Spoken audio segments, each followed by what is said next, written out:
Mr. Uppity was one of the rudest people in the world, if not the rudest. He was rude to anybody and everybody. So, of course, in Big Town, which is where he lived, he had no friends at all. Not one. Miserable old Uppity, they used to call him, and he certainly looked it. Now, as well as being rude, Mr. Uppity was also rich. Very rich. One of the richest people in the world, if not the richest. He had the largest, longest limousine in Big Town. He had the largest, longest garden in Big Town. He had, on the top of a hill in the middle of Big Town, the most enormous house. The biggest house in Big Town. And there he lived, all alone.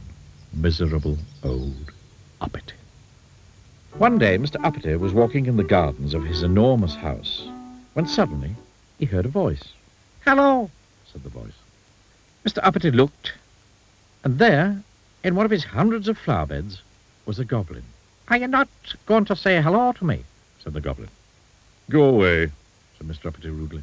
"Oh, I know who you must be," said the goblin. "You must be Mr. Uppity, who's rude to everybody." Sniffed Mr. Uppity rudely. "Well, I know somebody who wants to meet you," said the goblin, and he skipped off, the way goblins do. Mr. Uppity's curiosity got the better of him. He followed. "In there," said the goblin, pointing at a small hole in a tree.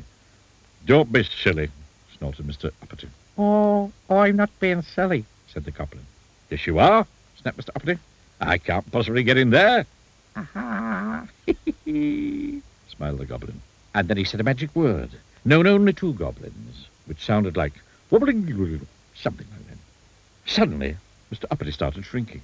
He shrank and he shrank until he was exactly the same size as the goblin.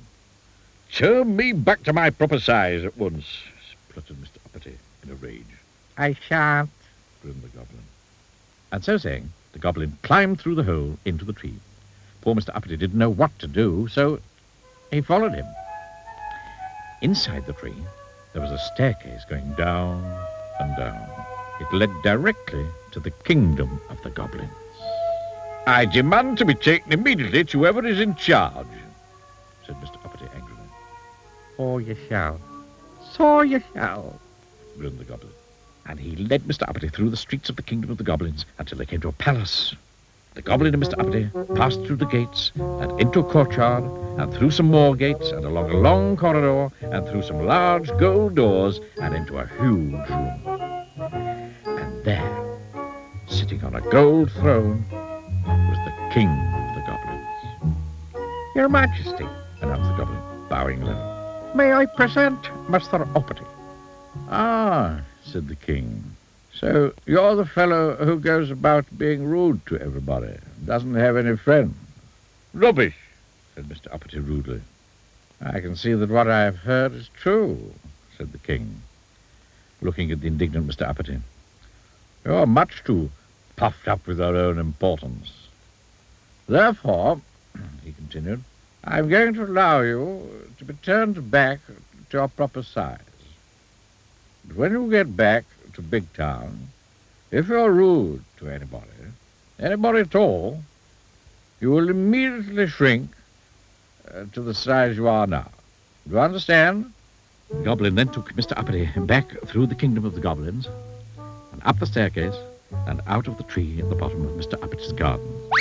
The goblin looked at Mr. Uppity and said something which sounded like "Googly-googly-googly," and Mr. Uppity grew and grew back to his original size. "Now, you remember what the king said," warned the goblin. "Don't you be so uppity in future." Mr. Uppity marched off furiously up to his enormous house. The following day, Mr. Uppity was out walking through the streets of Big Town. Suddenly, he came across a little boy playing with a ball. "Get out of my way," snapped Mr. Uppity rudely. But as soon as he'd said it, you know what happened, don't you? Yes, Mr. Uppity shrank and shrank until he was no bigger than the ball the boy was playing with.